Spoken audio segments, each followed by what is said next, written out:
What's up, everyone? Welcome to my channel. I'm Deanna Reese Williams, and I do content around goals, motivation, and mindset. If you think you're going to like that type of content, please like, subscribe, and turn on the notification bell. Today's topic, I'm going to be talking about how I stay motivated as a solo entrepreneur, as a one-person business. You heard that right, as a one-person business. So here's an outline of some of the topics I plan to address. Mindset shift needed for solo entrepreneurs, setting goals and tracking progress. How do I stay accountable without a boss or a team? That's really important. And then overcoming burnout and staying inspired, my motivation and boosters. So here's a couple of questions I plan to answer for you guys. How do I push through when I lack motivation? And despite me being extremely goal-oriented, and having just like a mindset, like I have to get things accomplished, I need to be like tracking things and everything. There are times where I lack motivation. And usually the lack of motivation is because of some sort of like, I'm not sure what to do. Like I'm overwhelmed with something. So a great example of this is like right now, I'm in the midst of relaunching my first business, which is Outback Learning LLC. And it's kind of nerve-wracking because I feel like in previous years when I've attempted to relaunch, it was not as successful as I thought it was going to be. And so what happens is I will start to kind of procrastinate because I'm kind of overwhelmed with what I'm doing and I'm allowing the doubt to come in, when in reality, I have already built a solid foundation. I have the space, I have the space, I have the nature piece, I've got the park down the street, I've got the toys, all the things. And let's not forget, I've been in early childhood for over 25 years. So I also have the knowledge. And I would say I have that down. I would say it's the bookkeeping and the accounting part that I'm like really working on that skill as an entrepreneur as we speak. But usually, again, the lack of motivation, it's because I'm like, it's more like a confidence thing for me. Like, am I going to achieve this goal? Will I actually have 8 children that enter this program? Will I get up to 16 children? Am I going to be able to hire someone? These are things that I will tend to overthink about, when in reality, I just need to think about, you know what, you're going to have First Business Saturday. You need your flyers. You need to have your children's books ready, and you need to be prepared to talk about like, what is this program? Like that's what you need to do. And so I find when the goal is so big, and maybe there's been some failure in the past, I define as failure, but other people might define it otherwise, that I need to look at it from a different perspective and just honestly just take the goal, the dream of whatever it is that I'm doing, and just focus on one thing at a time, one day at a time, because that's all I can really manage in the grand scheme of things. So making the goals smaller and manageable is what's been really valuable to me. And whenever I'm feeling like I'm lacking motivation, because then I can go back and look at my notes and say, oh, I was feeling overwhelmed because of this. And that's where I started procrastinating and lacking motivation. All right, second question, how do I stay consistent? People have heard me say this a million times. It's my calendars. Honestly, I have 3. Yes, I have 3 for personal. I have my work one for the college, and then I have like my entrepreneur side calendar. It's the only way that I can stay focused and consistent. Because I'm managing literally 3 different branches of my life, I need to be able to manage it objectively, but also like, what can I do realistically as well? And when I'm able to take large goals and make them manageable every single week. So for instance, in my full-time job, I'm like, okay, I got to get some curriculum done. I need to carve out at least an hour and a half just to like type out the things I need to do.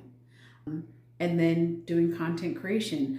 I like to do batch recording. I like to do like a week-long worth of batch recording, whether it's like recording a video before I start work for the day or when I'm done teaching at night. Like that's just a goal. So then I can spend the rest of the month like uploading and just figuring out systems.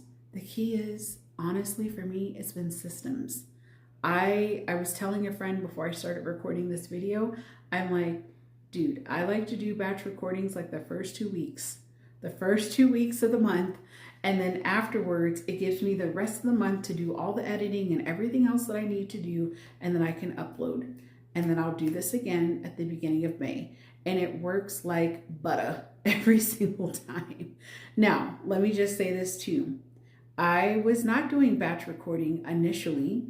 My dear friend Dealer Sure was like, girl, you need to do batch recording. Pretty much I learned to do batch recording with podcasting, but I didn't know I should probably do that with uploading videos as well.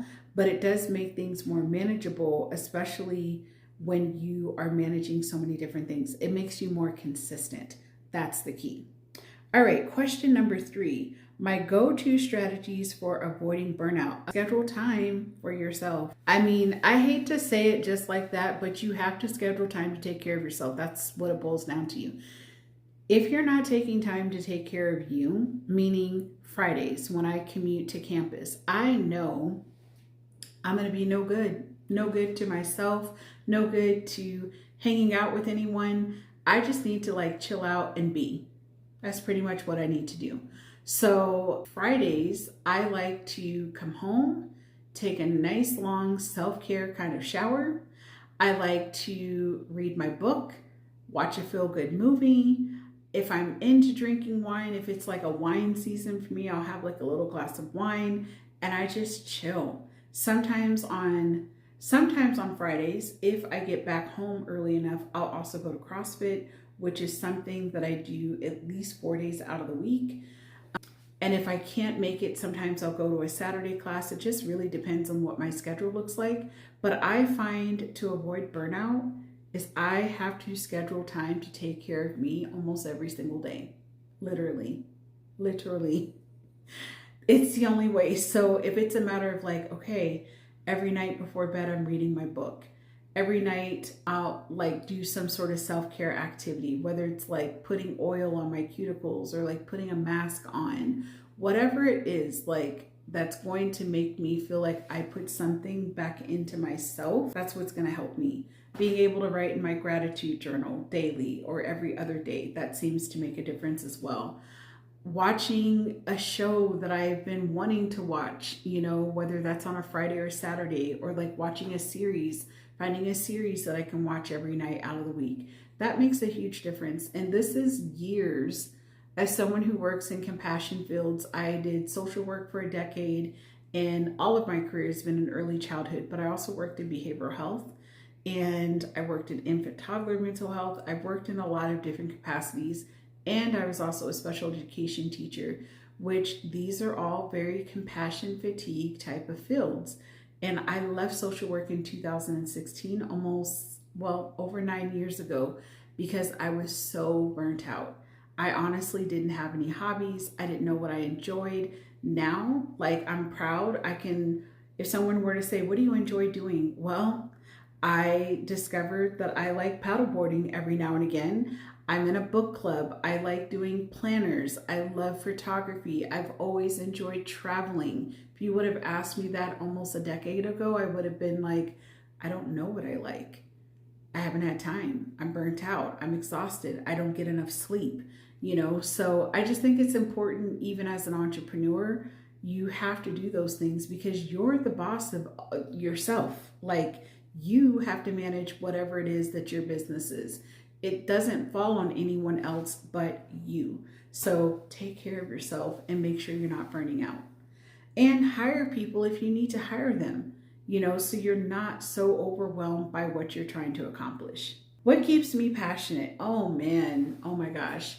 Well, for one, I'm just thankful that I chose businesses that honestly, I've been in early childhood. I started babysitting children when I was 12. I'm going to be 42 in May. Do the math. So 30 years ago. And I just love that my journey in early childhood I feel like I've come full circle in a very strange way where I had the opportunity of like watching children from the age of 12 and like turning it into a full-on career and getting a bachelor's degree in early childhood and then a master's degree and then working on a doctorate in psychology and working on something that's going to help formerly incarcerated mothers and their children. Like I can't ask for much. I'm teaching early childhood full time to then be able to say like I've launched a nature-based preschool program and I'm able to work with children on a much smaller scale where it's like reasonable, 4 kids, 1-to-4 ratio. It's peaceful, it's easier. I'm just very excited about that.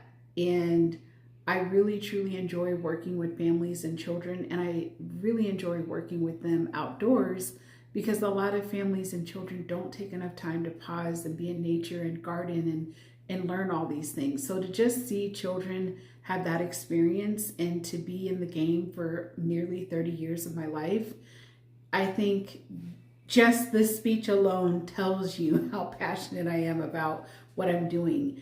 And then as a personal brand, it wasn't something that I necessarily was looking for, nor was I planning for, but everything about the brand, it represents me and what I believe. I believe in, literacy for children. I believe in helping other women or men that want to pursue like being an entrepreneur and coaching them and guiding them in whatever way that I can.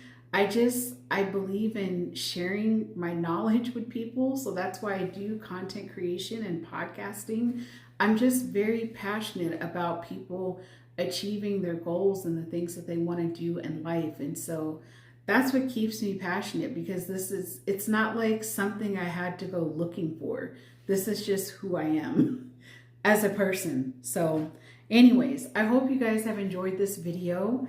And if you like this type of content, like I said early on, please like, subscribe, turn on the notification bell, and look out for my videos on Sundays and Wednesdays. Occasionally, I like to do a bonus video on Fridays. And I also do some Cook With Me live videos on Sundays. So please check them out and have a good day, have a good night, and have a great morning. And I'll see you on the next video. Take care. Bye.